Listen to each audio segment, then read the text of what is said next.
Sa video na ito, pag-usapan natin ang Eagle Network kasi yun yung mga request ng ating taga-suporta. Ito ba ay scam at ito ba ay legit? So, ang gagawin natin ngayon, i-check natin ang kanilang website. Marami nagsasabi, tulad ng article na to na ang Eagle Network ay scam at saka copycat ng Pi Network. Okay, tatalakayin natin yan. So, ngayon dumako tayo sa kanilang website. Ito, paalala lang, to based on sa research ko at based dun sa mga ibang reviews na chinek ko. So, una, parang may similarity siya dun sa Pi Network. Okay, may miners, may keepers, may witness, may delegate. So, parang binago lang yung mga names nila. So, delegate are high-level miners. So, parang ito yung mga nodes natin sa Pi Network. Sa Pi Network, meron yung pioneers, contributors, ambassadors, saka node. Okay? So, makita mo dito, miners, keepers, witness, delegate. May nakita ko kasi akong review na yung white paper ng Pi Network ay kinapi ng Eagle Network. Pero nung chinek ko siya, updated na yung white paper nila. Pero nung una, okay, na yung white paper ay kopyang-kopya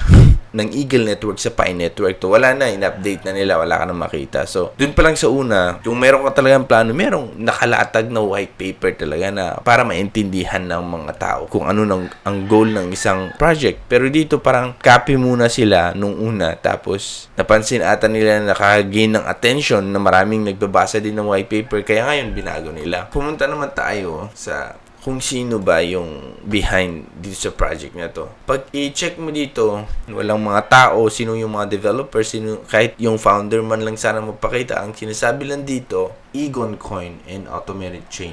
So, ano ba ang Egon Coin? Subukan natin i-check ang Egon Coin. Ito din, hindi ko maintindihan. Yung Egon Coin, hindi pa siya listed dito sa CoinMarketCap. Wala kang makita, Egon Coin. Okay. Ano ba yung... Wala siya eh. Parang nagpapakita na pwede mo na siya mabiling coin. Hindi ko alam kung paano yan. Pero hindi siya listed dito sa CoinMarketCap. Alam natin, ang pag-list dito sa CoinMarketCap ay may hirap, may process siya. So, hindi lang ang mga CoinMarketCap nag-list ng mga tinatawag nating coins or projects. So, pag i-check nyo dito, CoinMarketCap. Pag i-check natin ang listing criteria ng CoinMarketCap, mahirap. Okay, may process na dadaanan. Guidelines nila. So, ang titignan nila, we rely on 3 principles to guide our decision-making process. So, meron silang prosesong sinusunod para i-list ang isang project. Isa, credible siya. Isa, requester able to substantiate his or case with supporting evidence. So, dapat, before ka mag-submit na meron kang project na parang meron kang ibibigay or meron kang patunay or ebidensya na ito talaga ay totoong project. Verification. Are we able to verify the information from credible and independently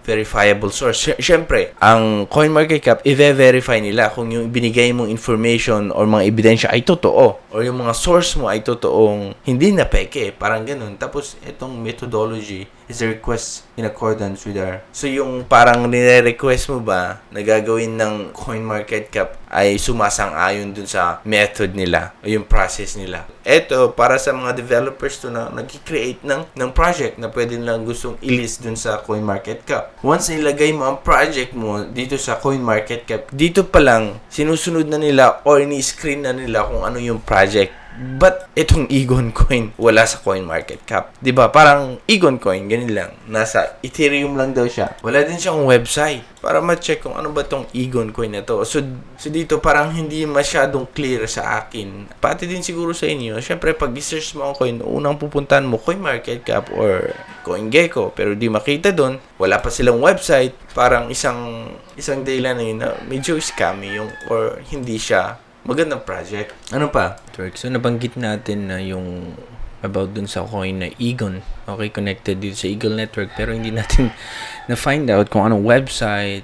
Okay, hindi nakalagay dun sa CoinMarketCap. At syempre, maraming mga process na gagawin dun. Dapat man lang nagbigay sila ng website para malaman kung ano ba yung Egon connected dito sa Eagle Network. Ngayon, may sinasabi hindi na ipapakita kung sino yung founder, sino yung team na work dito sa Eagle Network. Pero dun sa YouTube channel nila, dito sa Eagle Network, may nagpapakilalang co-founder.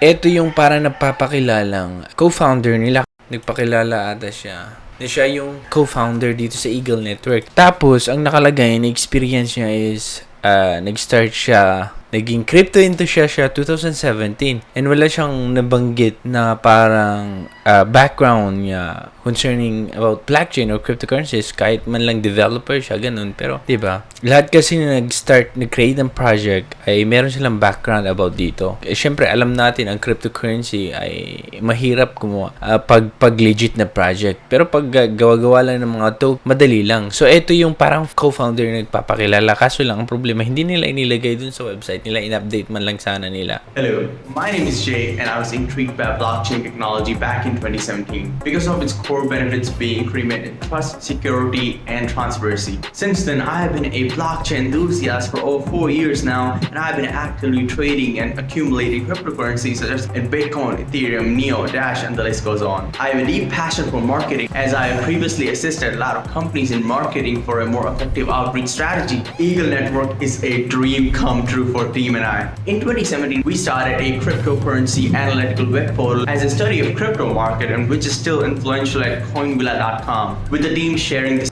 Okay, let's check Coinvilla kasi coinvilla.com.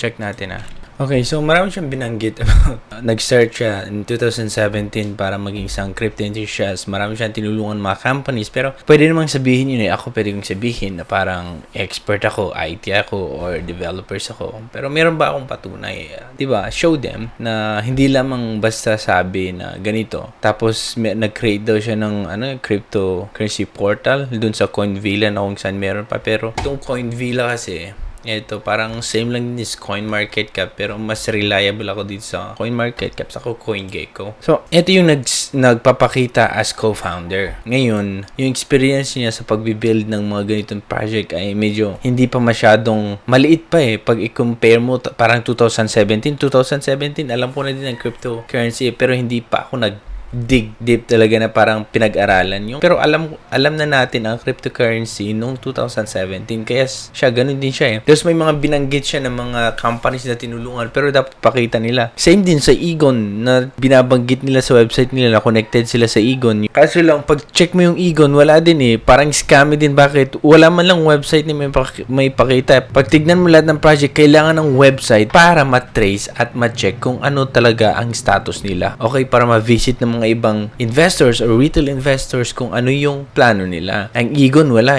Sila lang yung Eagle Network. Kaso lang yung white paper nila, copy na detailed na explanation kung ano yung tinatawag na elevated proof of stake nila na tinatawag. Kasi yun ang sinasabi nila saan ko ba nabasa yun?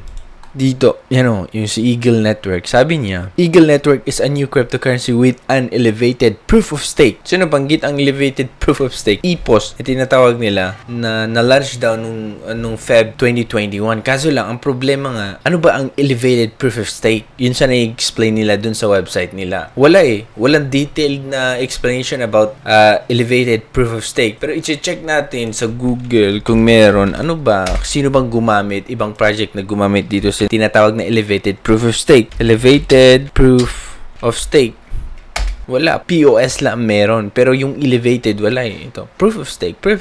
Wala. Wala nagpapakitang elevated. So, saan nila nakuha yung word na yun? Diba? Meron saan explanation what is elevated proof of stake na tinatawag nila. Tapos, isa pa na ayaw ko sa kanila, aside dun sa subscription, okay? Nagpapakita din dito, aside dun sa subscription na $2.99 every year. Ngayon, meron pa silang ibang process para sila makakuha ng pera. Ito yung Eagle Bulk Allocation. Ibig sabihin, bibili ka ng coins na wala pang value. Talagang maglalagay ka ng pera. So, okay lang sana to kung listed na siya sa market. Katulad ng high listed na siya.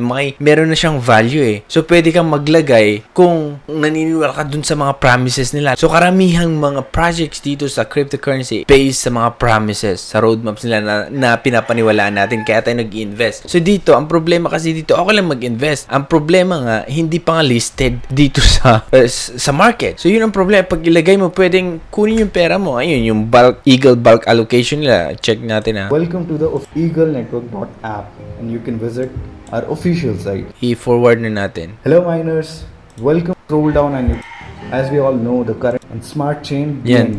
and smart chain Eagle, they have 4 plans. Yan. 5 years. Okay. So, yan yung plans nila. So, 5 BSUD, pag ang ilagay mo, mag-allocate ka ng 21,000 na coins. Pag 25 naman is 101 coins ng Eagle Network. Pag 50 is 201,000. Pag $100 naman, BSUD, 500,000 ang ma-allocate siya, may bibigay sa'yo. Diba? Parang, bakit sila nagkakaroon na ng plans na ganito? Dito pa lang ay yung pag-subscription, tapos itong bulk allocation, parang hindi na siya maganda para sa akin. Kung nag-start pa ang isang project, yung pag nag-start ka pa lamang, mag-rely ka dun sa mga donations or dun sa mga ads na na-generate inside the application. Mag-rely ka dun. Huwag kang kukuha ng pera sa mga gustong sumali kasi wala ka pang napapatunayan wala pang project, wala pang value yung project mo, wala pa kayong naipapakita pero latag na yung kahit optional to pero hindi pa rin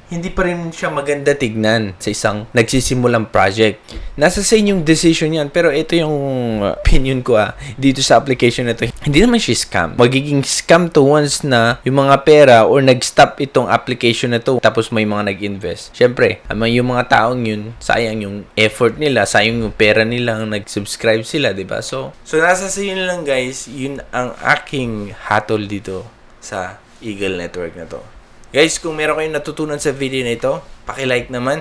At kung nagustuhan niyo yung mga ganitong content, pinag-usapan natin ng crypto, i-review natin mga ibang token, mag-subscribe na kayo para every time mag-upload ako ng bagong video, manonotify ko kayo.